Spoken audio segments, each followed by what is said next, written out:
Me enterraron en papeles, no en tierra. Pero volví. Eso fue lo primero que doña Amparo le dijo al notario cuando entró caminando por la puerta, con el mismo paso lento pero firme que tuvo toda su vida. 3 semanas atrás, su propio hijo había firmado el acta de defunción. Declaró que su madre había fallecido en casa y la sepultó. En documentos. Lo hizo para quedarse con su herencia, pero nadie contaba con que ella, aún viva, aún con fuerzas, aún con la verdad en los ojos, regresaría. Toda mi vida trabajé con las manos, pero también con el alma. Fui costurera, curandera de barrio, y durante muchos años cuidé a los hijos de otros mientras el mío crecía. Me llamo Amparo y tengo 76 años. Si alguien me hubiera dicho que terminaría mi vida enfrentando a mi propio hijo en un tribunal, lo habría llamado loco, pero lo que viví superó cualquier pesadilla. No me enterraron bajo tierra, pero sí bajo mentiras. Y no hubo funeral, pero sí traición. Todo comenzó con una llamada sospechosa que no contesté y terminó con mi nombre tachado de los registros civiles. Literalmente. Recuerdo que hacía semanas que no veía a Esteban. Me decía que tenía trabajo, que andaba ocupado, que la vida era complicada. Yo lo justificaba, como siempre, pero no era ocupación, era estrategia. Detrás de su distancia había una mujer, su esposa, que lo impulsaba a verme como una carga. Ellos sabían que mi casa, mis ahorros y hasta la pensión que recibía estaban a mi nombre, pero también sabían que yo confiaba en ellos ciegamente. Esa confianza fue mi mayor error. Una mañana fui al banco a cobrar mi pensión, como cada mes, pero algo no cuadraba. Mi cuenta estaba bloqueada. La joven del mostrador me miró raro y después de revisar unos papeles, bajó la voz y me dijo: «Disculpe, señora, pero aquí figura como fallecida». Sentí cómo se me desvanecía el suelo. ¿Fallecida? ¿Yo? Ahí mismo exigí hablar con el gerente. Después de mucho insistir, me mostraron una copia del acta de defunción, firmada por mi propio hijo, con fecha de hacía 3 días. Yo estaba viva y declarada muerta. No sé cómo logré salir de ese banco sin desmayarme. Caminé a casa como si el aire me pesara. Abrí la puerta con miedo, como si adentro ya no viviera yo. Revisé mis papeles, mis documentos, mis cosas. Y todo seguía en su lugar. Pero por dentro, ya nada era igual. Mi hijo me había borrado del sistema para quedarse con todo. Esa misma tarde fui a la oficina del registro civil. Allí, entre formularios y rostros indiferentes, confirmé la peor traición. Estaba oficialmente muerta, para el Estado y para mi hijo. Volví a casa en silencio, pero no en derrota. No soy una mujer débil. He parido enterrado familiares, he pasado hambre, he amado y he sufrido. Pero jamás imaginé tener que probar que existo. Esa noche, sentada en mi sillón, escribí en un cuaderno las 3 cosas que iba a hacer al amanecer: denunciar la falsificación, ir con un notario y enfrentar cara a cara a mi hijo, no para rogarle nada, sino para demostrarle que no se entierra viva a una madre, ni con papeles, ni con codicia. Y al día siguiente lo hice. Me presenté en el juzgado con mi cédula en mano, mi voz firme y el acta de defunción falsa bajo el brazo.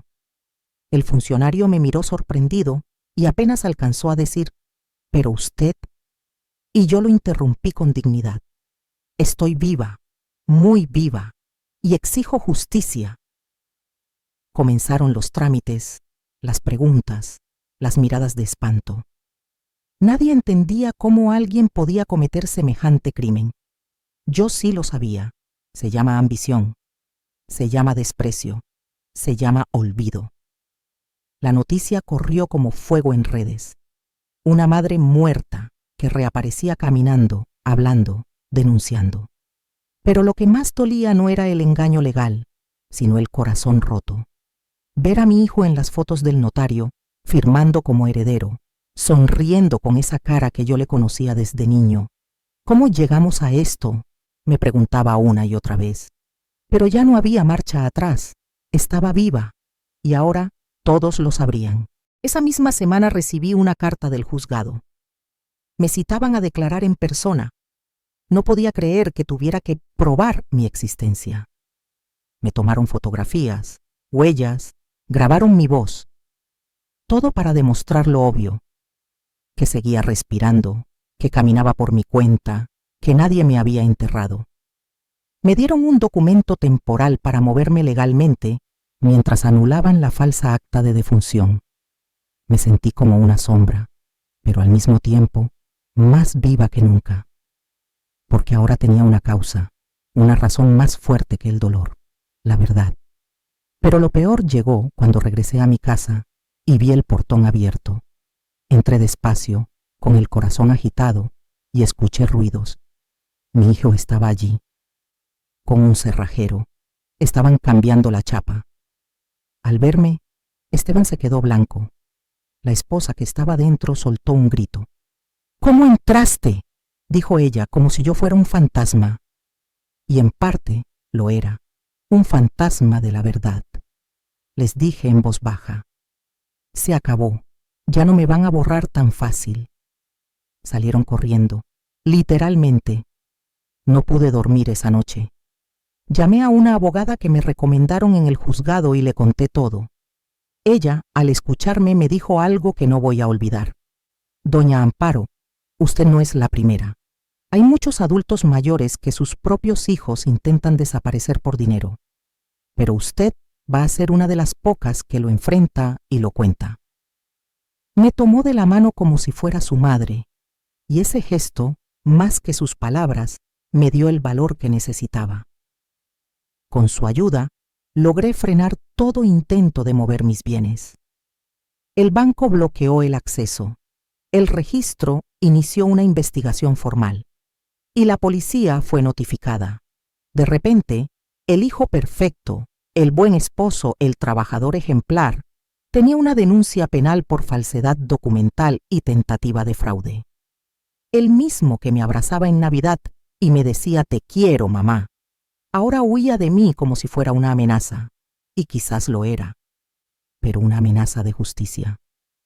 Las semanas pasaron con dificultad. A veces lloraba, no lo niego. Me sentía rota por dentro, que hice mal, lo quise de más, lo consentí tanto que creyó tener derecho sobre mi vida. Pero también descubrí algo hermoso.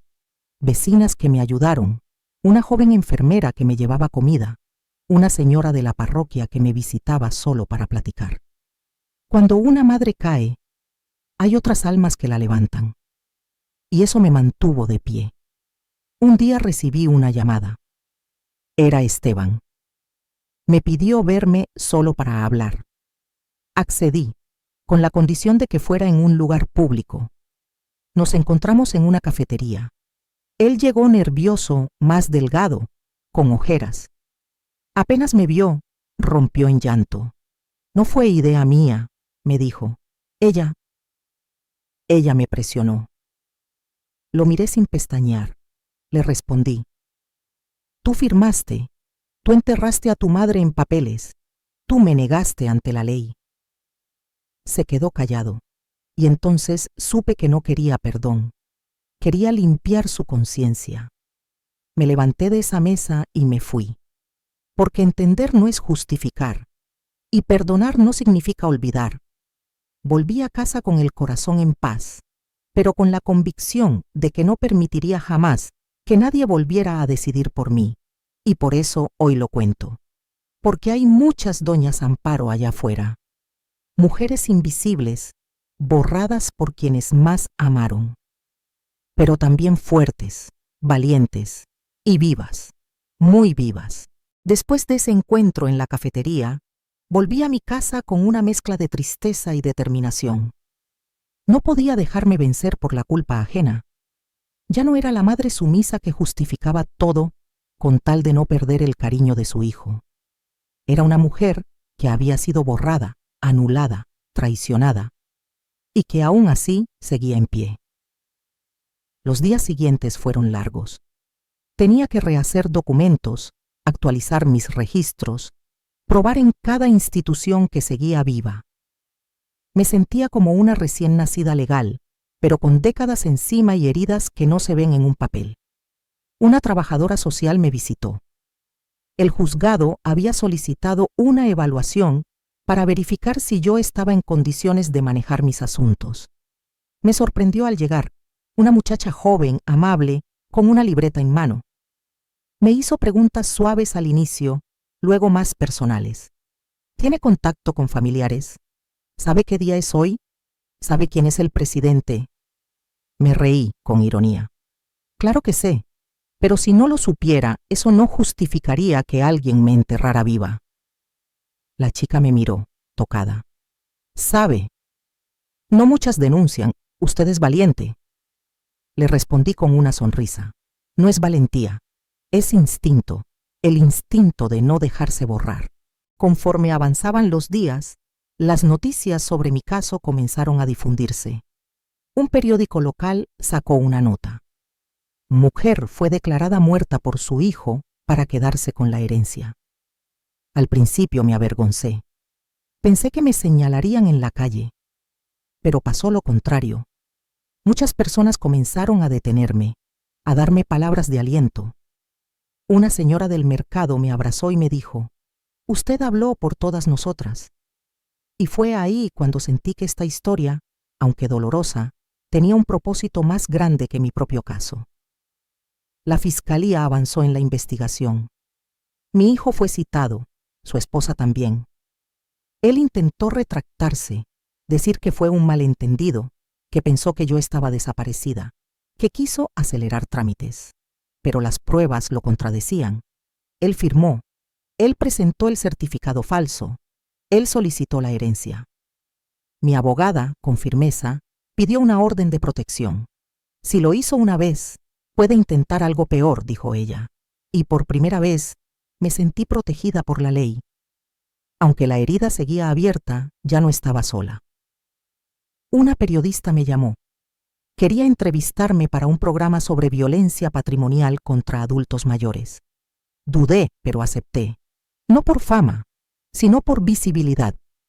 Porque si una sola mujer mayor se daba cuenta de que tenía derechos, de que podía denunciar, entonces todo este dolor valía la pena.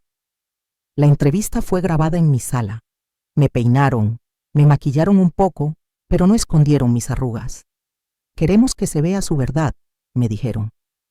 Y eso fue lo que hice, hablar mi verdad, con la voz temblando, pero firme. Esa noche, al verme en la televisión, me quebré. No por vergüenza, sino por sanación. Era la primera vez que me veía desde fuera, desde otra perspectiva. Vi a una señora mayor que había sido callada, pero que ahora hablaba por miles, y entendí que no era solo doña Amparo, era el rostro de muchas madres, tías, abuelas, que solo querían vivir en paz sus últimos años, sin ser traicionadas por quienes más amaron. Me sentí digna. Por fin. Al día siguiente tocaron a mi puerta. Era una joven con su madre. Me traían pan y una carta. La mujer mayor me tomó de la mano y me dijo, «Gracias. Mi hijo quería vender mi casa sin decirme nada, pero vi su historia y reaccioné». Me abrazó fuerte, como si nos conociéramos de antes, y ahí, entre lágrimas y pan caliente, entendí que mi dolor se estaba transformando en algo más poderoso, en conciencia, y eso no lo cambia ningún documento. Esa misma semana recibí una notificación que casi me derrumba. La esposa de mi hijo me estaba demandando por difamación. Decía que yo había arruinado su reputación con mis declaraciones públicas. Me quedé paralizada por un momento, pero luego recordé que ya no era la mujer que temía al conflicto. No podía permitir que me silenciaran otra vez. Llamé a mi abogada y con una voz más firme que nunca le dije, «Respondamos con todo. Yo tengo pruebas. Ellos tienen miedo». Porque cuando una mujer se levanta después de haber sido traicionada por su propia sangre, ya nada la detiene. La audiencia por esa demanda fue más dura emocionalmente que la penal contra mi hijo. Verlos sentados juntos, tomados de la mano, intentando hacerme pasar por loca, por vengativa, por vieja rencorosa. Fue un golpe bajo, pero cuando mi abogada mostró la copia del acta de defunción falsa y los documentos de su intento de heredar mientras yo respiraba, el silencio en la sala fue tan fuerte que se escuchaba hasta el temblor de mi bastón. El juez, en ese instante, les preguntó: ¿cómo justifican esto? Ellos bajaron la mirada, y yo supe que mi voz ya no era un susurro, era una verdad imparable. Tras la audiencia, volví a casa con una mezcla de cansancio y orgullo. Encendí una vela a San Judas Tadeo, como hacía cada vez que necesitaba fuerza. Le di gracias por no dejarme caer. Porque cuando una madre es despojada no solo de sus bienes, sino también de su identidad, lo único que le queda es la fe y la decisión de seguir. Esa noche dormí mejor. Sentí por primera vez en mucho tiempo que recuperaba el control de mi vida, que mi dignidad ya no estaba en manos de quienes la pisotearon. Con el paso de los días, más personas comenzaron a buscarme. Algunas eran periodistas, otras eran mujeres mayores como yo, con historias similares o peores. Me decían: usted me inspiró a hablar, y eso, más que cualquier sentencia, me dio sentido. No solo estaba defendiendo lo mío, estaba abriendo camino para que otras no fueran borradas en silencio. En un país donde muchas abuelas mueren olvidadas, yo estaba viva, firme y ruidosa. El notario que firmó el acta falsa también fue investigado.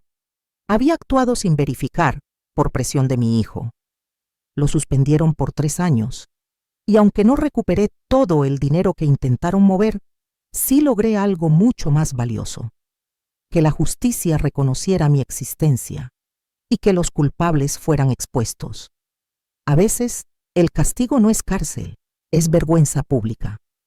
Y esa pesa más cuando se lleva en la conciencia. Una fundación me contactó para invitarme a dar charlas sobre derechos de los adultos mayores. Me negué al principio, me sentía insegura. Pero luego pensé: si ya hablé para defenderme, ¿por qué no hablar para prevenir? La primera charla fue en una casa hogar. Había más de 20 mujeres sentadas en silencio, escuchándome. Cuando terminé, una de ellas se levantó, llorando, y me dijo: yo también firmé todo por amor, y me dejaron sin nada. Nos abrazamos, y supe que ese abrazo valía más que cualquier aplauso. Desde entonces, ya no soy solo doña Amparo. Me llaman la señora que volvió del olvido. Y no me molesta, porque sí, volví, pero no regresé a suplicar amor. Volví para que el mundo sepa que una madre puede ser buena, pero también puede ser fuerte, que una mujer puede ser frágil y aún así tener el poder de levantarse después del peor de los entierros, el de su nombre. Y esto apenas comienza. Después de aquella charla en la casa hogar, me sentí diferente, como si todas las piezas rotas dentro de mí hubieran comenzado a encajar nuevamente. Fue la primera vez que en mucho tiempo no hablé como víctima, sino como testigo. Testigo de algo que muchas callan por miedo o vergüenza. Salí de ese lugar con el corazón pesado, sí, pero lleno de propósito. En el taxi de regreso, miré por la ventana y pensé: todo lo que viví tenía que pasar para convertirme en quien soy ahora. Y por primera vez en meses me sentí orgullosa de mí. Mi vecina Rosario me esperaba en la puerta, como siempre, con su infaltable vaso de té de canela. Me abrazó apenas me vio. «Estás haciendo historia, Amparo», me dijo con una sonrisa. No supe qué contestarle. Yo no buscaba fama, solo justicia. Pero sus palabras me recordaron que no siempre uno elige ser símbolo. A veces el dolor te convierte en voz para otros. Esa noche, mientras me quitaba los zapatos, vi la carta que había dejado el cartero. Una citación más. Esta vez del Ministerio Público. Al día siguiente acudí, sin saber qué esperar. Me informaron que mi hijo estaba siendo formalmente imputado por falsificación de documentos, tentativa de fraude y violencia patrimonial. Lo que comenzó como una pesadilla ahora se convertía en proceso judicial real. Me ofrecieron un acuerdo para evitar juicio, pero me negué. No buscaba venganza, pero sí verdad. Quería que quedara claro, por escrito y ante ley, que nadie tiene derecho a desaparecer a su madre. Nadie. Fue entonces que comenzaron a llegarme mensajes anónimos, algunos insultantes, otros amenazantes. Ya te volviste famosa, vieja ridícula. Si hubieras muerto de verdad, todos estarían mejor. No eran solo palabras, eran intentos de silenciarme, pero ya no tenía miedo. Guardé cada mensaje, los entregué a mi abogada y reforcé la seguridad en casa. Hasta me compré una cámara pequeña, de esas que se conectan al celular. Porque así como había aprendido a defenderme con la palabra, también aprendí a cuidarme con hechos. El caso comenzó a aparecer en programas de televisión más grandes. Una conductora conocida me invitó a su espacio. Dudé, como siempre. Pero esta vez no fui sola. Llevé conmigo a Rosario, a la abogada, y a 2 señoras de la casa hogar. No por apoyo emocional, sino como muestra de que esto ya no era solo una historia individual. Era un espejo, un llamado de atención. Cuando entramos al set me sentí pequeña, pero al ver a tantas mujeres en el público, todas mayores, todas atentas, supe que estaba en el lugar correcto. Durante la entrevista me preguntaron si había perdonado a mi hijo. Guardé silencio por varios segundos. Luego respondí con el corazón. Perdonar es un regalo que uno se da cuando ya no carga odio, pero también es un límite, y yo, aunque no lo odie, ya no lo permito cerca de mí. Hubo aplausos, pero lo que más me marcó fue una mirada en primera fila, una señora mayor, con lágrimas en los ojos, que me miraba como si le estuviera hablando solo a ella. Ahí entendí que las palabras, cuando nacen del dolor, sanan más que cualquier pastilla. Salimos del programa entre abrazos, felicitaciones y más entrevistas. Pero al llegar a casa, me encontré con una sorpresa que no esperaba. Había un sobre sin remitente bajo la puerta. Lo abrí con manos temblorosas. Era una carta escrita a mano. Por Esteban. Solo decía 3 frases. No supe lo que hacía. Perdón, pero ya no puedo mirar a mis hijos sin vergüenza.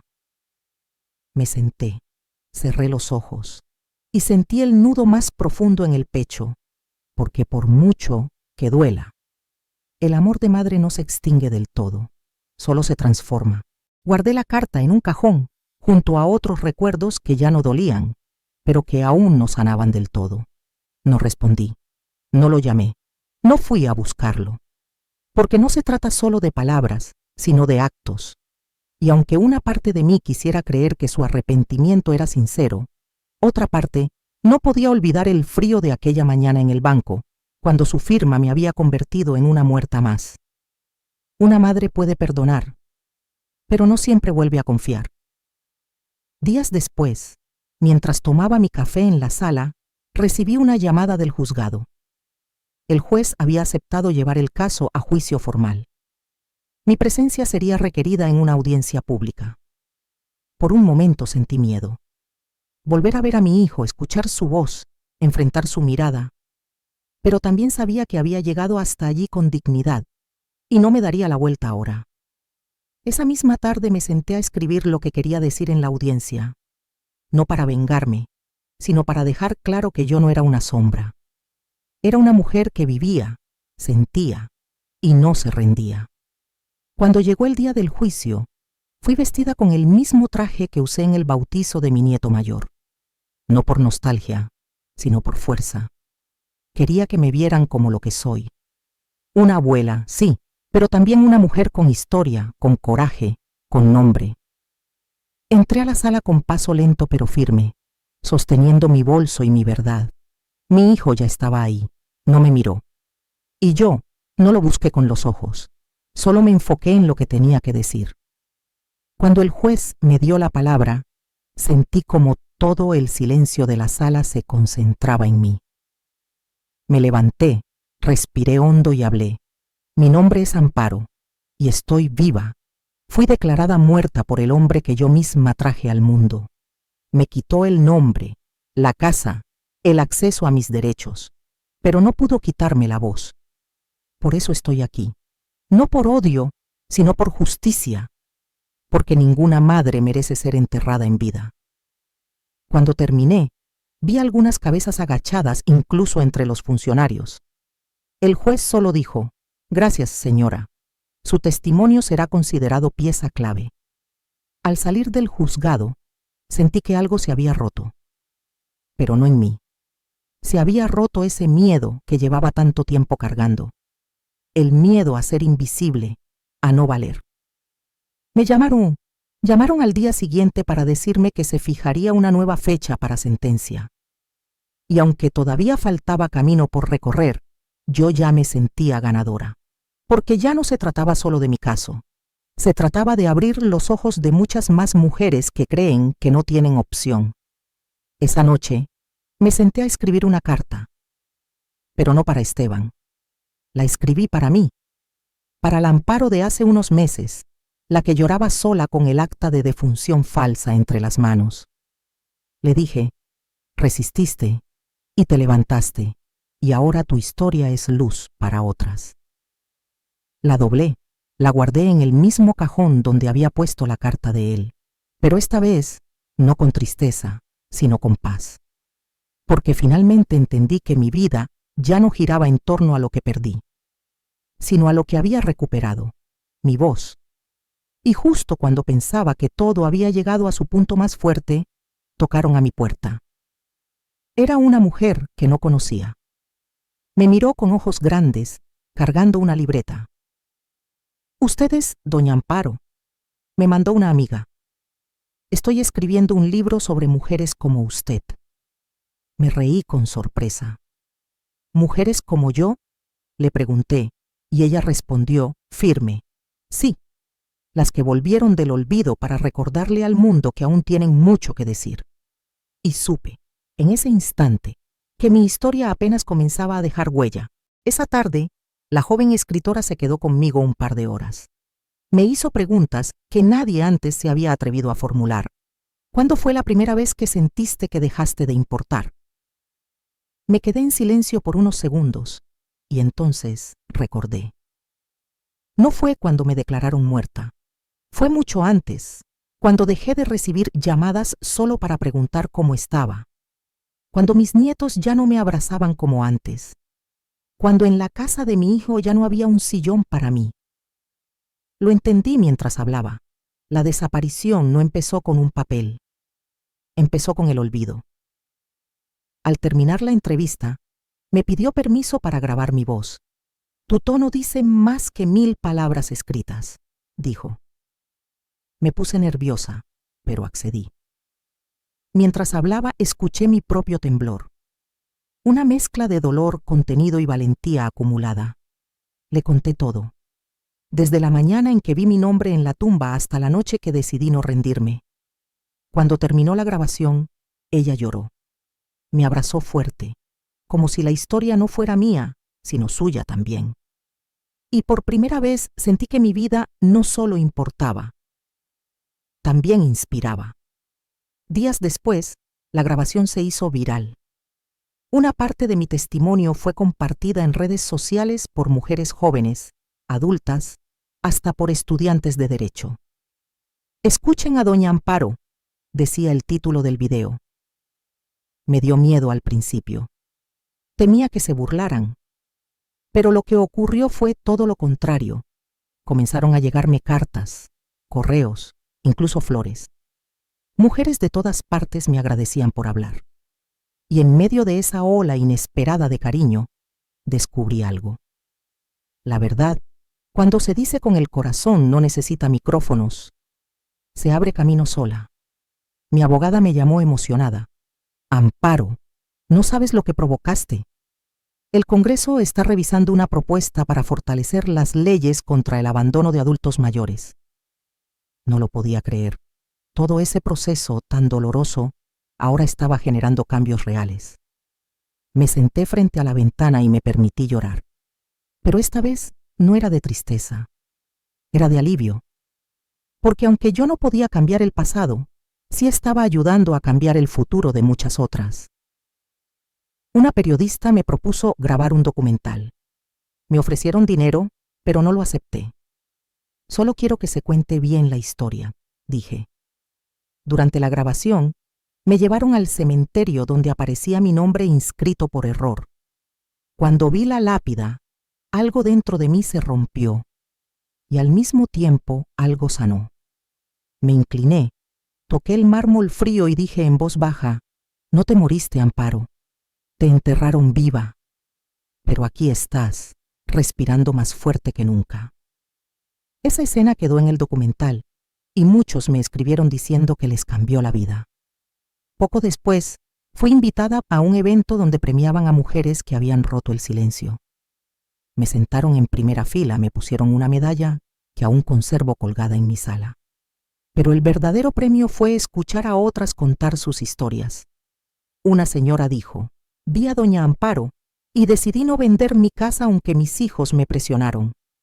Otra dijo, «Gracias a usted, cancelé un poder notarial que me pidieron firmar sin leer». Y supe que eso, más que cualquier castigo legal, era justicia. El despertar colectivo de muchas que antes agachaban la cabeza. Esa noche me acosté con una sonrisa. No todo estaba arreglado, claro. Aún quedaban heridas. Aún había gente que me miraba como si estuviera loca por haber expuesto a mi propio hijo.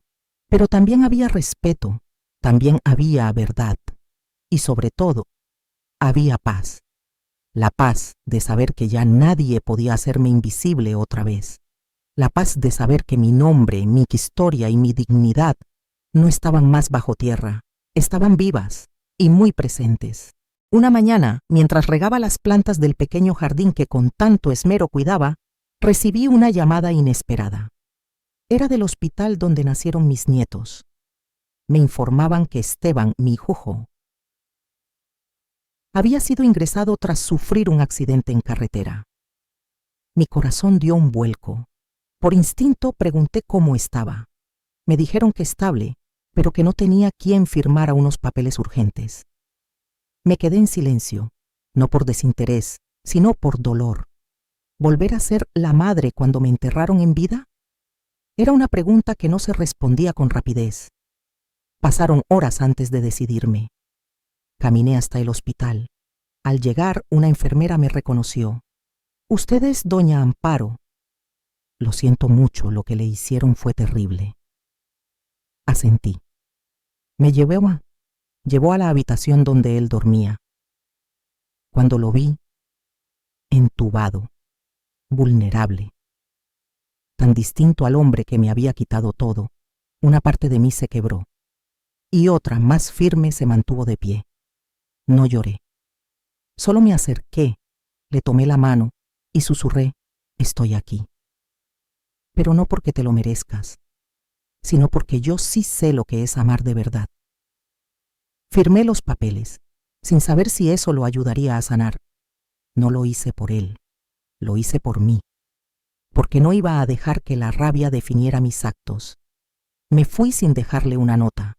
Solo le pedí a la enfermera que le dijera que estuve ahí. No esperaba que lo recordara, ni que me agradeciera. Solo quería cerrar ese capítulo con dignidad, porque no hay mayor libertad que actuar desde la paz interior, y no desde la revancha. Y en ese instante, entendí que la verdadera justicia también incluye soltar y seguir caminando. Días después, me enviaron una carta firmada por él. Era breve. «Gracias por ir. Perdón por todo. Ya no espero tu perdón, solo que vivas tranquila». La guardé, pero no en el cajón de las otras cartas. Esta vez la metí entre las páginas de mi libro favorito, como señal de que ese dolor ya no marcaba mi presente, porque aunque las heridas dejan cicatriz, no tienen por qué definir el resto del camino. Y yo, aunque dolida, Ya no caminaba con el alma rota. Empecé a recibir invitaciones de universidades. Jóvenes que querían escuchar mi historia para entender lo que pasa en miles de hogares donde los adultos mayores son tratados como estorbo. Me paraba frente a auditorios llenos y les decía: nunca permitan que el amor se vuelva excusa para el abuso, y nunca olviden que quienes los criaron también tienen derechos. Los aplausos eran fuertes, pero lo más poderoso era cuando se acercaban después a decir: me hiciste pensar en mi abuela, hoy mismo la voy a llamar. Una de esas universidades me propuso escribir mi propia versión de la historia, un pequeño libro. Acepté, pero no como venganza, sino como legado. Porque si mi voz se apagaba mañana, quería que quedara constancia de que existí y resistí.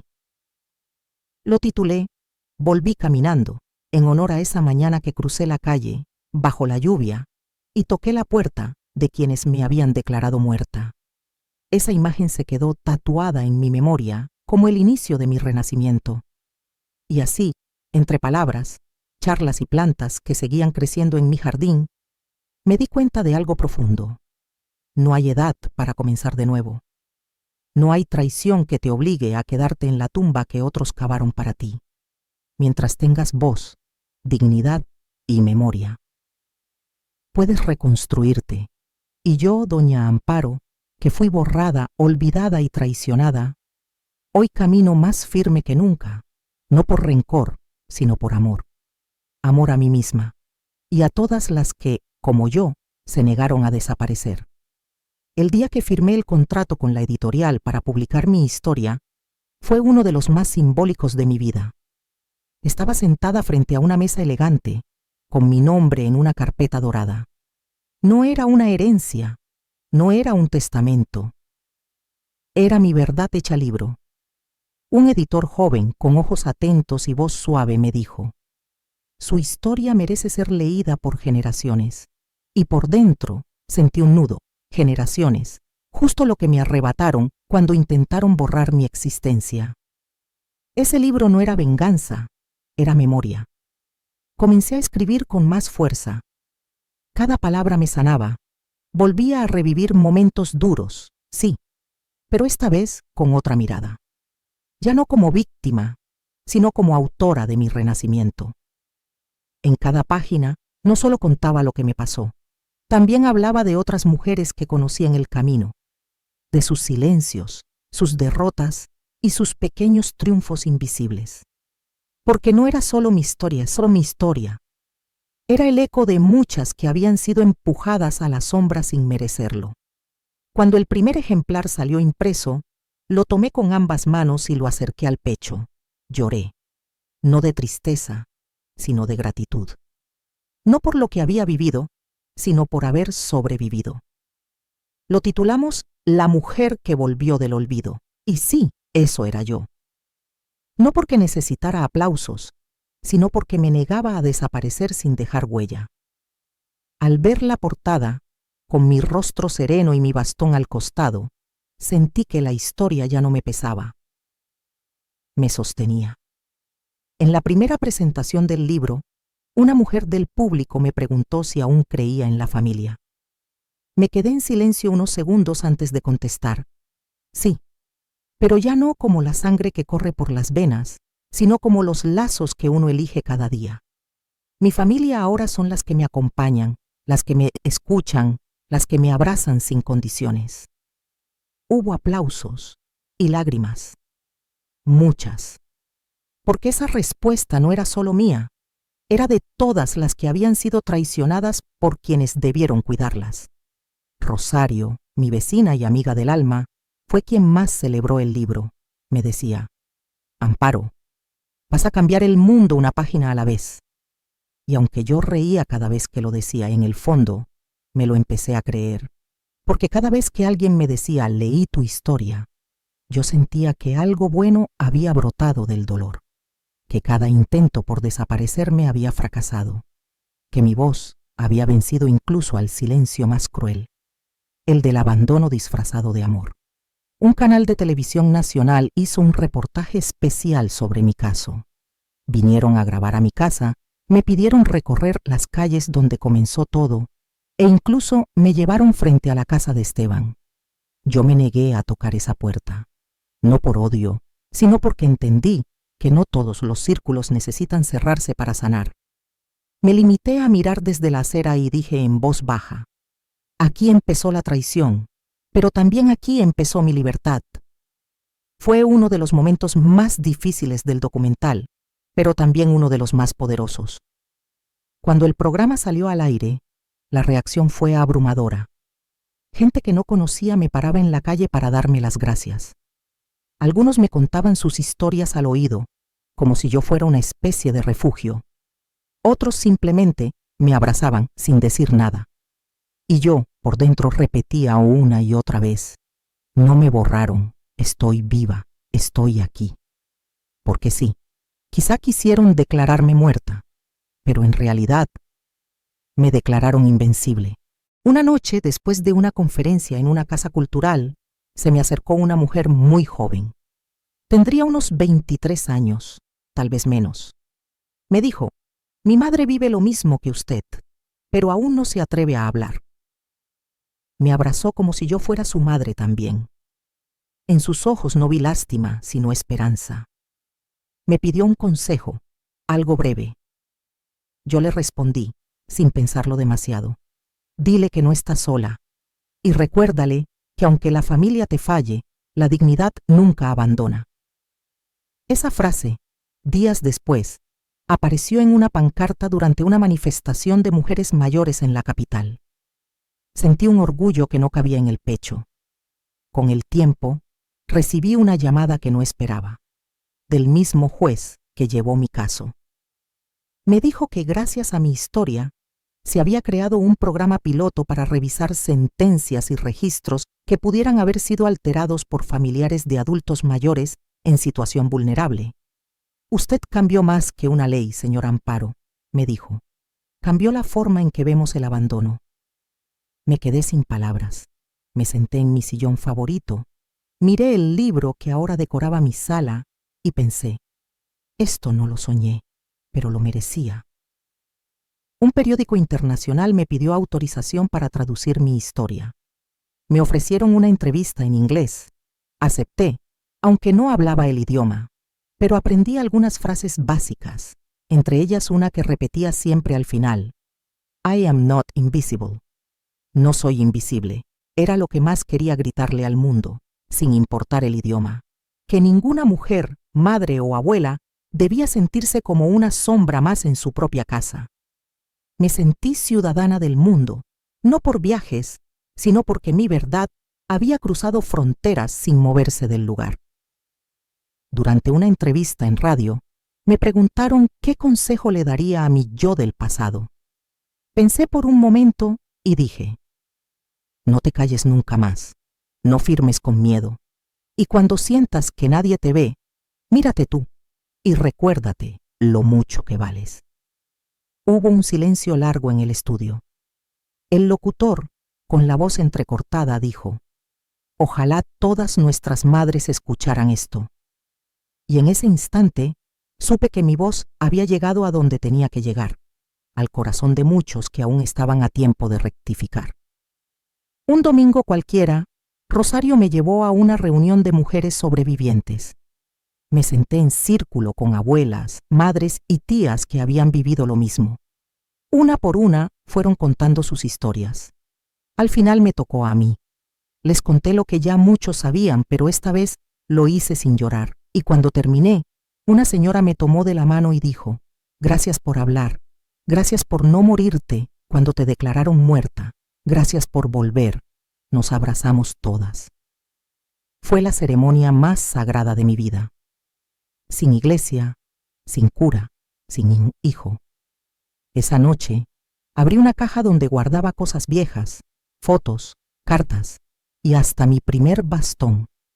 En el fondo encontré una imagen de Esteban cuando tenía 5 años. Lo miré y pensé: no eras así, no naciste cruel. Te perdí en algún punto, pero me encontré a mí.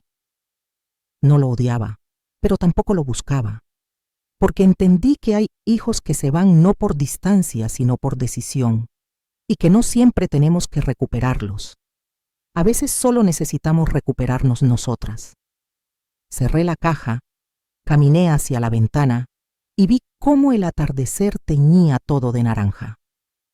Me senté en mi mecedora, tomé una libreta y escribí: no importa cuántas veces intenten enterrarte, si tú no dejas de respirar con fuerza, siempre habrá un nuevo amanecer.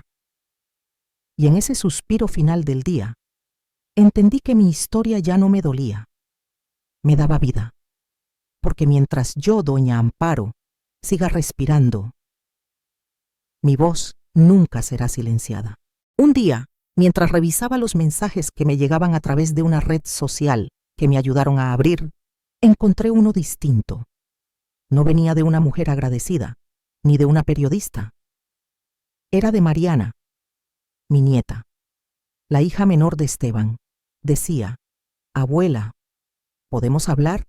Yo no supe nada de lo que papá hizo, solo quiero verte.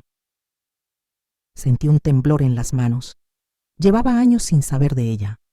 La última vez que la vi fue el día de su cumpleaños número 13, cuando aún me decía Abu. Ahora ya era toda una mujer. Respondí con el corazón latiendo como un tambor: cuando tú quieras, mi casa está abierta. Nos encontramos en un café discreto, cerca del centro. Cuando la vi entrar no pude evitar llorar. Era el reflejo de mi nuera, pero con una dulzura en la mirada que era mía, estoy segura. Me abrazó sin miedo, como si el tiempo no hubiera pasado. Me pidió perdón por no buscarme antes, por haber creído que yo me había alejado por decisión propia. Papá nos dijo que no querías saber nada de nosotros, que te habías ido a otro país. Aquellas palabras me desgarraron por dentro, y supe, en ese instante, que no solo me habían borrado legalmente, también me habían convertido en una villana en su memoria. Hablamos por horas. Le conté mi versión, sin odio, sin rencores, solo con la verdad. Ella me escuchó con los ojos llorosos, tomándome la mano. Al final me dijo: abuela, yo quiero que mis hijos te conozcan algún día y que sepan que su bisabuela fue una guerrera. Esa frase me derritió, porque de todo lo que me quitaron, lo que más dolió fue no poder ser abuela libremente. Y en ese encuentro, algo sanó. Volví a tener familia. No perfecta, pero elegida. Y eso, a mi edad, es un regalo inmenso. Días después, Mariana me pidió permiso para publicar una foto de las dos juntas en sus redes. Dudé, no te voy a mentir. Temía la reacción de su padre. Pero ella fue clara. Papá necesita saber que no puede controlar toda mi vida. Esta es mi historia también. Y así lo hizo. La foto se volvió viral entre sus amigos, abuela y nieta, sonriendo como si el tiempo nunca hubiera pasado. En los comentarios, muchas otras jóvenes contaban sus historias de reconciliación con abuelas silenciadas. Fue hermoso ver cómo un solo reencuentro podía provocar una ola de nuevos comienzos. A raíz de esa foto, me invitaron a un conversatorio intergeneracional. Me sentaron con mujeres jóvenes de distintas edades y contextos. El tema era herencia emocional. Me dieron el micrófono y hablé de cómo muchas veces la peor herencia que dejamos no es material, sino el silencio. Les dije: nunca permitan que el amor sea condicionado por documentos, testamentos o propiedades. Lo que más vale no se escribe en papel, se cultiva en el alma. Y cuando terminé, varias chicas se acercaron a abrazarme, como si fueran mis nietas también.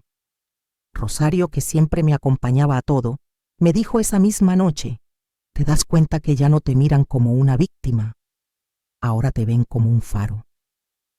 Y eso me conmovió, porque sin darme cuenta, el dolor que me sepultó se convirtió en una luz que guiaba a otras.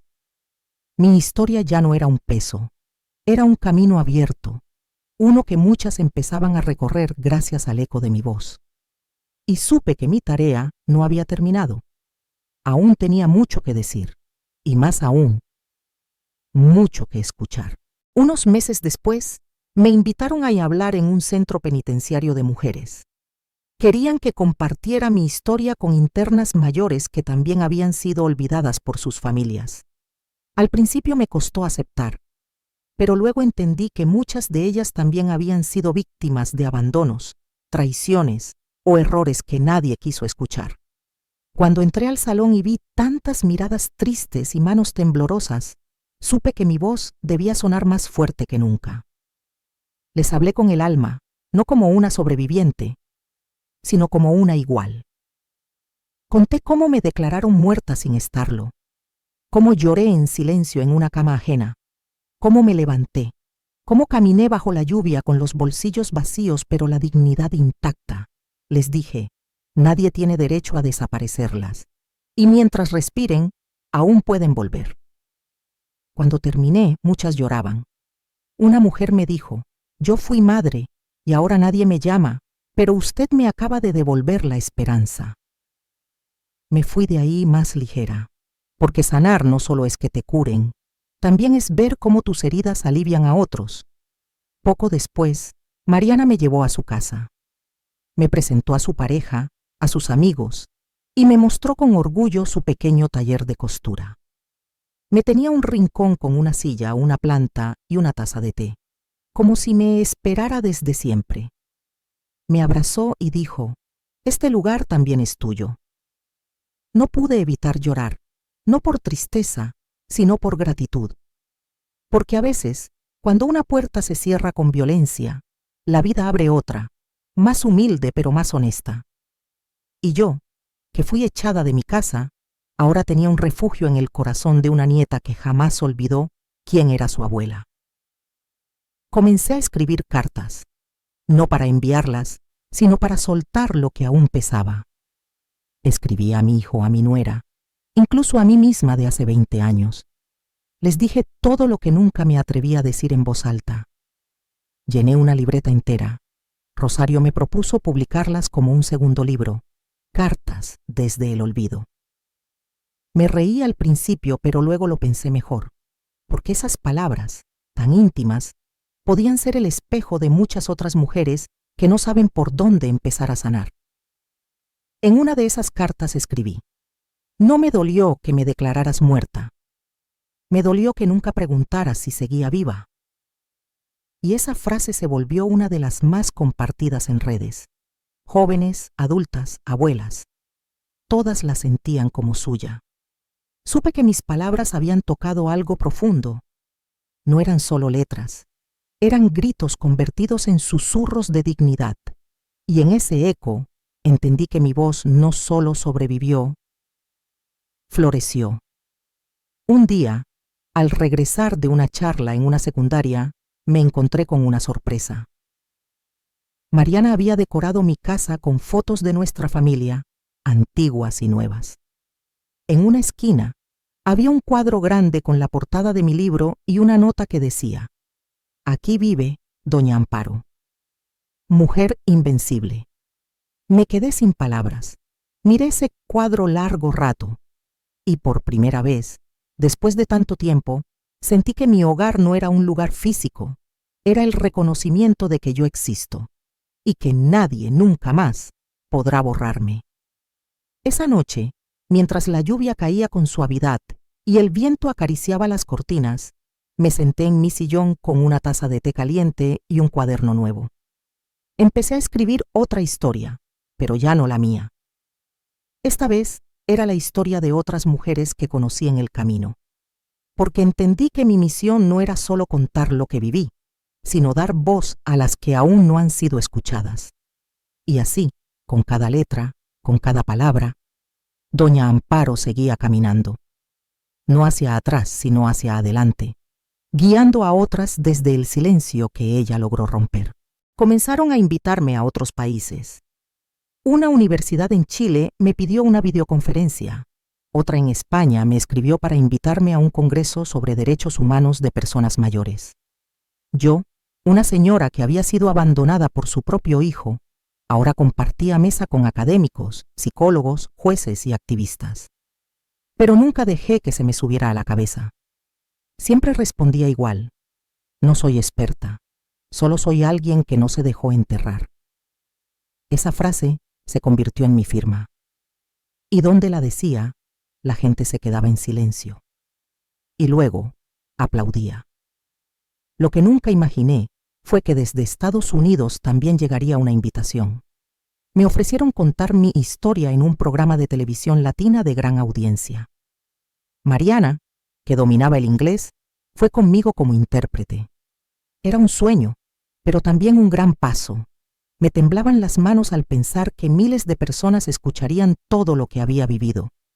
Pero más que miedo, sentía orgullo. No por lo que sufrí, sino por haber tenido el valor de alzar la voz cuando todos querían que me callara.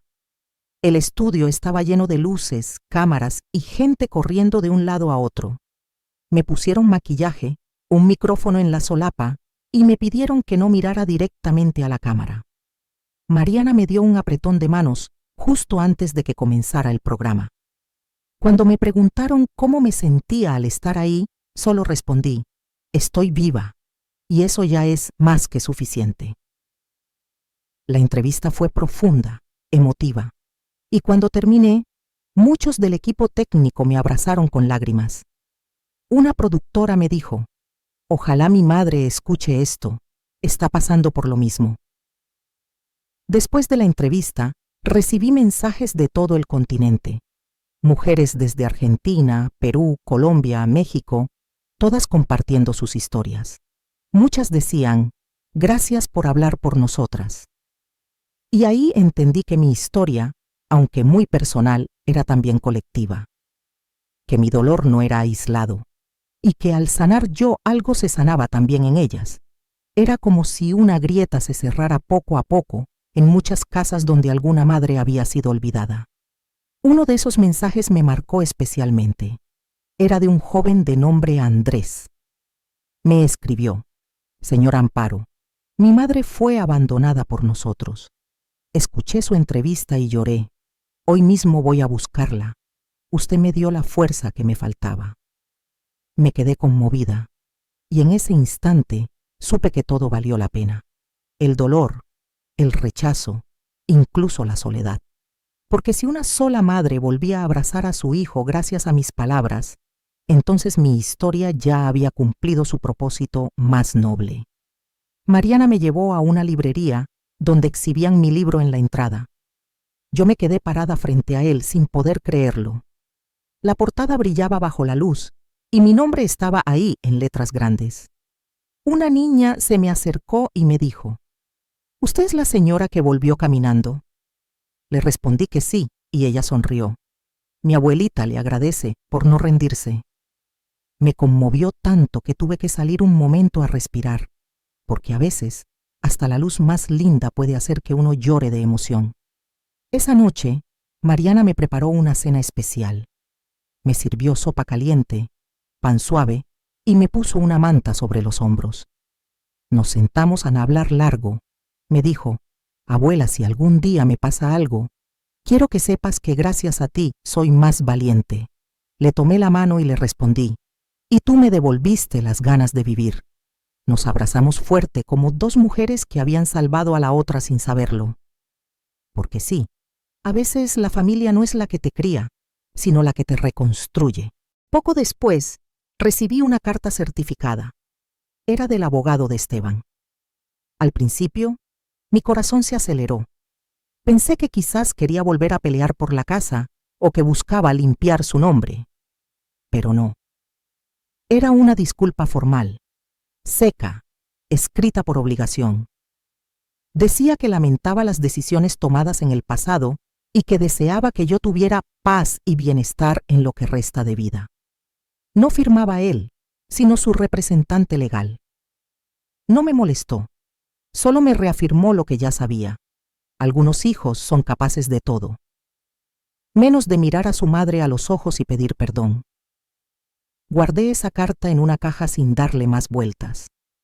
No merecía ocupar espacio en mis emociones, porque cuando una mujer como yo ha aprendido a reconstruirse, no puede permitir que antiguos verdugos vuelvan a dictarle su valor. Miré a mi alrededor y vi lo que realmente importaba: mi paz, mi voz y esa familia nueva que había elegido con amor y no con sangre. Esteban, en su intento de borrarme, me había empujado justo hacia donde debía estar, a un lugar donde ya no me definía el abandono, sino la resistencia. Un día, mientras caminaba con Rosario por un parque lleno de árboles viejos, me dijo algo que me hizo detenerme. Amparo, ¿te das cuenta que tu historia es la de muchas, pero con final distinto? Me quedé pensativa. Tal vez sí, porque la mayoría de las mujeres en mi situación no tienen la oportunidad de contar su verdad. Muchas mueren en silencio, con su dolor apretado en el pecho, sin que nadie las escuche. Por eso mi historia ya no me pertenece solo a mí, le pertenece a todas las que fueron olvidadas, y aún así, siguieron amando. Esa noche, mientras releía algunas de mis cartas viejas, decidí escribir una nueva. Pero esta vez, dirigida al mundo, le puse «Carta a quien aún no ha escuchado». En ella decía, si estás leyendo esto y alguna vez lastimaste a tu madre, búscala. Si aún tienes la dicha de tenerla, no esperes a que sea tarde, porque una madre puede perdonar 1000 veces, pero nunca olvida quién la hizo sentirse invisible. Fue compartida miles de veces en redes sociales. Se convirtió en un manifiesto. Y supe que estaba sembrando más que palabras. Estaba sembrando conciencia. La editorial me propuso hacer un audiolibro. Querían que fuera con mi propia voz. Dudé. No por inseguridad, sino por emoción. Pero accedí. Grabar esas páginas fue como volver a caminar por los pasillos más oscuros de mi historia. Pero esta vez con linterna. Cada palabra que pronunciaba sonaba distinta en mis labios, más firme, más libre. Cuando terminamos la última grabación, el técnico me aplaudió de pie. Me dijo, «Su voz no tiembla, señor Amparo, su voz enseña». Y ahí supe que el silencio ya no tenía lugar en mí. Mariana me organizó una pequeña fiesta por el primer aniversario de la publicación de mi libro. Invitó a amigas, lectoras, vecinas y a varias mujeres que me habían conocido por redes. Había globos, té caliente, música suave y hasta una torta que decía, «Gracias por volver». Fue una tarde de risas, abrazos y memorias compartidas. Cuando me pidieron unas palabras, solo dije, «Gracias por demostrarme que volver a la vida no solo es posible, es necesario». Y todas aplaudieron como si celebraran no un año de libro, sino una vida que se negó a terminar. Esa noche, al quedarme sola, encendí una velita junto a la ventana. El cielo estaba despejado y la luna brillaba con fuerza. Pensé en todas las mujeres que, como yo, fueron declaradas muertas emocionalmente por sus propias familias. Y le prometí al universo algo muy simple, que mientras yo respire, mi historia seguirá iluminando otras oscuridades. Porque doña Amparo no fue solo una abuela traicionada, fue y es una llama que nadie logró apagar. Un año después de todo, me invitaron a una premiación local. El reconocimiento era para mujeres mayores que hubieran hecho un aporte social. Cuando dijeron mi nombre, no pude contener las lágrimas. Subí al escenario con pasos lentos pero firmes y vi a Mariana aplaudiendo con orgullo desde la primera fila. Me entregaron una pequeña placa que decía, por recordarnos que la dignidad no tiene edad. La abracé como si fuera un tesoro, porque no era solo un premio, era el símbolo de que todo lo que viví, todo el dolor, había valido la pena. Me pidieron unas palabras y miré al público con una mezcla de emoción y calma. Dije, no vengo aquí como una víctima, vengo como una mujer que, pese a ser olvidada, decidió volver, y en ese volver me encontré a mí misma. El auditorio estalló en aplausos, pero lo más bello ocurrió después. Una señora de casi 90 años se me acercó con bastón en mano y me dijo, «Hoy mismo voy a escribirle a mi nieta. Usted me dio ese valor». Y así entendí que no hacía falta tener millones de seguidores para provocar una revolución. A veces, basta con un corazón decidido. Días después, recibí una carta escrita a mano. Era de la mamá de Rosario. Me decía que había seguido mi historia en silencio, que se había reconciliado con su hija gracias a mí. Usted le dio voz a muchas que ya la habíamos perdido, escribió. Guardé esa carta con cuidado, sabiendo que en cada línea había una vida distinta que se reconstruía. Porque mi historia ya no era solo mía, era un puente entre generaciones, entre heridas, entre silencios rotos. Un canal de televisión me propuso hacer una serie inspirada en mi vida. Yo reí al principio, pensando que era una broma. Pero era verdad. Querían contar lo que me había pasado, con actrices y todo. Al principio dudé, pero luego pensé, ¿y si alguien más necesita escuchar esto para no rendirse? Acepté. Y aunque no actué yo, estuve presente en cada escena. Supervisé detalles, aporté ideas. Y cuando vi el primer capítulo emitido, lloré, porque ahí estaba yo, mi sombra convertida en luz, mi tragedia convertida en memoria. Una mañana, mientras regaba mis plantas, recibí un mensaje inesperado. Era de Esteban, sí, mi hijo, corto, seco pero humano.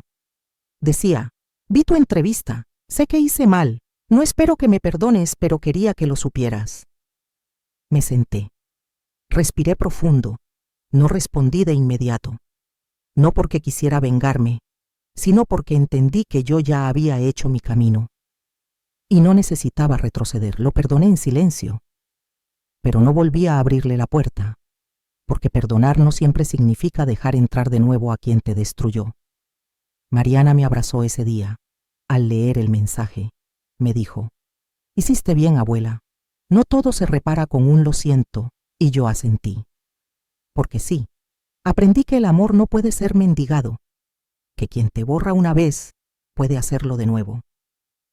Y que una mujer, cuando ha aprendido a andar sola, ya no necesita ser sostenida por manos temblorosas de arrepentimiento, solo por aquellas que se quedaron desde el principio o que llegaron para quedarse. En esos días, me invitaron a dar una charla en un colegio. Hablé frente a jóvenes de 15, 16 años. Les conté mi historia sin adornos, con la verdad más cruda pero también con esperanza. Cuando terminé, un chico levantó la mano y dijo, «Señora Amparo, usted es como una abuela para todos». Sonreí, porque si el dolor que viví me convirtió en eso, entonces todo valió la pena. Esa misma noche, sentada en mi silla favorita, con una manta sobre las piernas y el cuaderno en la mesa, volví a escribir. Pero esta vez no eran cartas ni memorias. Era una lista de cosas que quería seguir haciendo. Visitar un pueblo donde nació mi madre, aprender a usar el celular sin ayuda, sembrar un huerto pequeño y grabar mensajes en audio para que otras abuelas pudieran escucharlos sin necesidad de leer. Porque entendí que mientras una tenga voz, siempre hay alguien que necesita escucharla. Mariana me ayudó a grabar los primeros mensajes. Los subimos a internet bajo el nombre Voces de Amparo. En ellos hablaba de todo, del valor de envejecer sin miedo, de cómo reconocer cuando alguien te borra emocionalmente, de la dignidad, del amor propio. No eran largos, apenas unos minutos, pero empezaron a compartirse como si fueran semillas al viento. Y muchas mujeres me escribieron diciendo que los ponían al amanecer, mientras hacían café, como un abrazo diario desde lejos. Un día soleado, una joven se presentó en mi puerta con flores. Dijo que venía de parte de su abuela, que no podía caminar, pero que todos los días escuchaba mi voz. Dice que usted la hizo sentir viva otra vez. Me abrazó y se fue. Me quedé allí, con las flores en brazos, entendiendo que la historia de una mujer puede llegar más lejos de lo que jamás imaginó. Que la vida no termina con una traición. A veces empieza ahí mismo. Fui reconocida por una fundación que apoya los derechos de los adultos mayores. Me entregaron un reconocimiento llamado Corazón Fuerte. Yo lo recibí con humildad, pero también con firmeza, porque aprendí que una mujer no necesita ser joven, ni famosa, ni poderosa para ser escuchada. Solo necesita atreverse a hablar cuando el mundo espera que se quede callada. Y eso yo lo había hecho, no una vez, sino cada día desde que volví caminando. La historia que una vez intentaron sepultar bajo un acta falsa, ahora vivía en libros, en pantallas, en aulas y en corazones. No necesitaba vengarme, no necesitaba que nadie se arrodillara, solo necesitaba paz. Y eso lo había logrado. Porque el mayor triunfo no es gritar fuerte, sino que incluso en silencio, tu historia siga tocando almas. Y la mía, humildemente, lo estaba haciendo. Y entonces, una noche, mientras me preparaba para dormir, me miré al espejo. Vi arrugas, sí, pero también vi fuego, no uno que consume, sino uno que guía. Me sonreí como no lo hacía desde hacía años y pensé, gracias vida por no dejarme ir cuando todos lo hicieron. Apagué la luz y dormí profundamente, con el corazón sereno y el alma en paz. Porque sí, me declararon muerta, pero volví caminando, y esta vez nadie podrá volver a enterrarme. Si llegaste hasta aquí, gracias por caminar conmigo hasta el final de esta historia. Doña Amparo no solo volvió caminando, volvió enseñándonos que la dignidad no se hereda, se defiende. Cuéntame en los comentarios, ¿conoces a alguien que también fue olvidado por su familia? Y si esta historia te tocó el corazón, suscríbete, deja tu like y comparte este video con alguien que necesite esperanza. Porque mientras una sola voz se niegue a callar, ninguna historia muere del todo. Nos vemos en el próximo relato, donde una nueva verdad está esperando ser contada.